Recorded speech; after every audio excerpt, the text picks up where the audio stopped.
shit's in the safe. Got me a spot out the way. Nigga just tryna be safe. Let's get to the sports talk.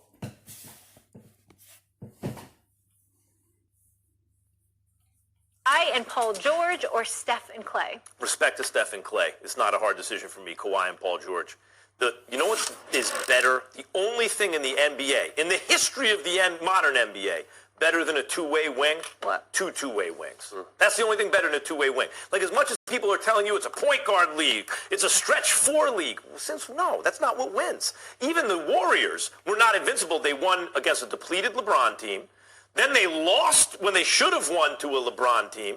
That was before KD came. Then they added what? A two-way wing, and they were unbeatable. And as a matter of fact, Iguodala was really the two-way wing, just not on the same level originally. You need that guy in the NBA, in the modern NBA history. The greatest pair of all time, Jordan and Pippen. It's a simple fact is, Kawhi and Paul George don't practice together. Doc Rivers even said it. They don't practice together. So I feel like they still trying to figure out the chemistry between them two. You can see it on the court sometimes, even though they still be winning games when they're on the floor. And you need them two to start practicing together, not playing games together. They need to practice together so they get the feel of each other, not just in the game, practice too. The difference between the Splash Brothers, they practice together. And they know what it takes to win the championship. Kawhi and Paul George ain't won one together yet. Kawhi won one by himself, but they haven't won anything together yet. 6 for 6 in the finals. Two-way wings. Now, I'm not saying Kawhi and Paul George are Jordan and Pippen. I'm not saying Paul George is to two guards or small forwards what Klay Thompson is as a pure shooter, right?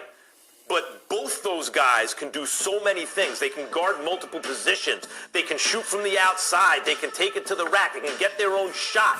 When you have two-way... Yeah, that's a big difference. You know, Klay is a good defender. Curry, he's an okay defender, but the difference between that is Kawhi and Paul George are elite defenders. And that's the one upside they have over them. They both could defend together. And, you know, Curry will defend a little bit, but he's not a good defender like Klay is. Wings, it's the best thing you can have, and that's what the Clippers have. I completely and totally disagree with you. I love Kawhi Leonard. Paul George is my man. They're both phenomenal players. I'm not worried about Paul George one big come playoff time. He'll show up. He's a big-time talent.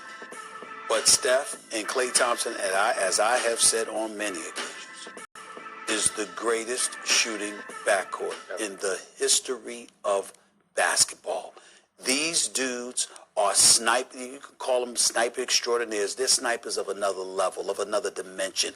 We ain't seen nothing like this. Now, revealing my age, I go back to the days, bro, of downtown Freddie Brown in Seattle. You understand me? Dale Ellis, Ricky Pierce. This is before Bird and these boys. You understand what I'm saying? The Ray Allens and Reggie Millers and cats like that came later. Klay Thompson and Steph Curry. You know, Klay Thompson's a career 42% shooter from three-point range, 41.9% to be exact. You know that Steph Curry is a career 43.5% shooter from three-point range. Listen, and now if this not... That's how you know you're a dominant shooter.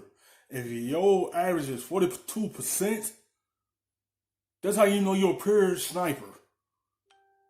And they is the best backcourt shooting-wise. They can shoot you at the gym and get your team back in the game. If they down, just put the ball in their hands. And them two can shoot you back into the game because they the one of the best shooting backcourt. To throw this out there, Max, if this were the 80s or the early 90s or something like that, different ball game. I'm going with Klay. I'm going with Kawhi and Paul George. In this era, as soft as this game is called now, where you can sit up there, you can get called for technical for passing gas. I want to hear that. It's a different day. And when you look at these brothers, their shots from the perimeter, anywhere.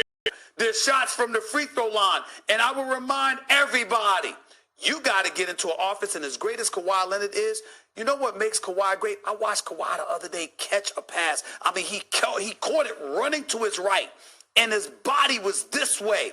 And somehow he was able to catch and square up all in one motion and hit the shot. It's beautiful. But he has to get to his spots. There is no spot for play. There is no spot. There is no spot. There is no spot. They don't have to get into their spots. They can shoot anywhere on the floor. From the logo,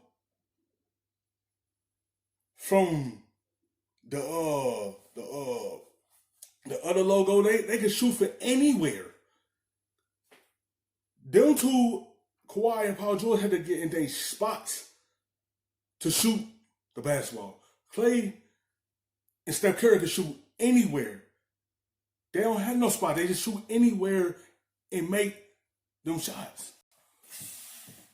Steph Curry, Max, the second they walk past half court, there is no player, no two players in the history of basketball that can say this other than them two. The second they walk past half court, they're a threat. You literally have to extend your defense. There's a threat. As soon as they cross that line, you can't back off of them. Because they don't need to be at the three-point line. As soon as they get past there, it's a threat. Now you got to bring the whole defense up there because there's a threat when they get right there. Because that's where they can shoot at. So you're in danger once they cross half court. Feet to guard them.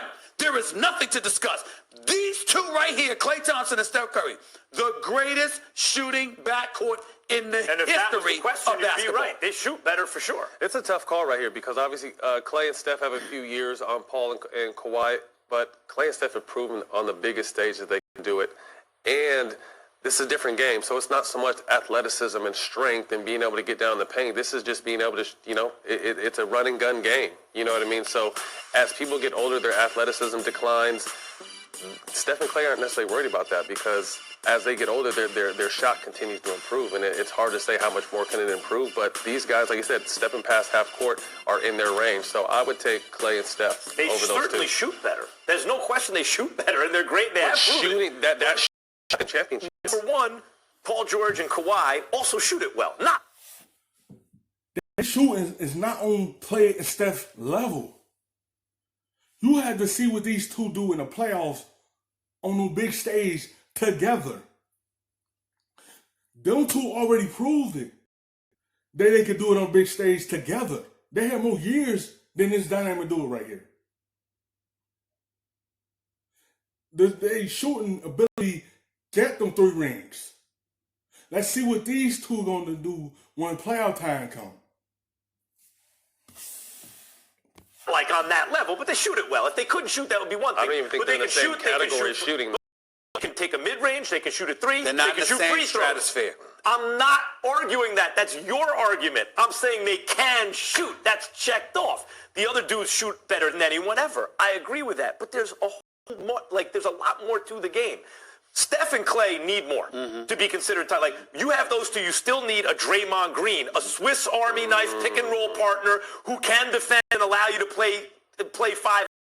If you have Paul George and Kawhi Leonard, you don't need anyone else special. You can just fill in the gaps. Look at the Clippers this year. Just fill in the gaps. You're a title contender.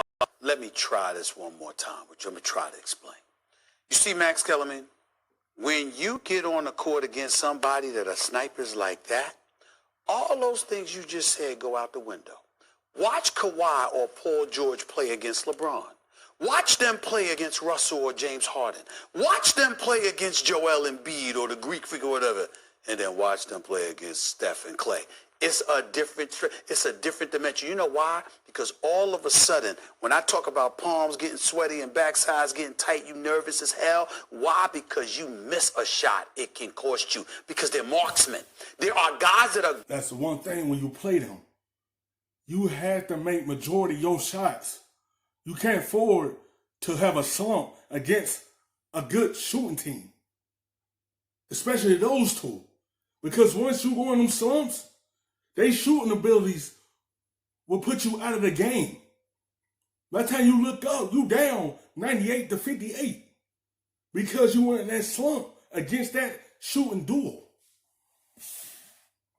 Great, that get compromised by the greatness of others, albeit on one end of the floor. It can affect your defense. It can make you tight offensively because you can't afford to miss because they won't miss. Yeah, you can't afford to. In other words, they have that kind of effect on you. You got to hide Steph on defense. You want to try to make Klay put the ball on the floor. Not that he can't, but that's not what you want to do if you're the Warriors. What are you going to do to Paul George and Kawhi Leonard? Like, what, you know, you're going to hide them on? No, you want to keep. As a matter of fact, the Lakers just beat the Clippers, keeping Kawhi and Paul George, their defense kind of out of the game, go to whoever they're not guarding.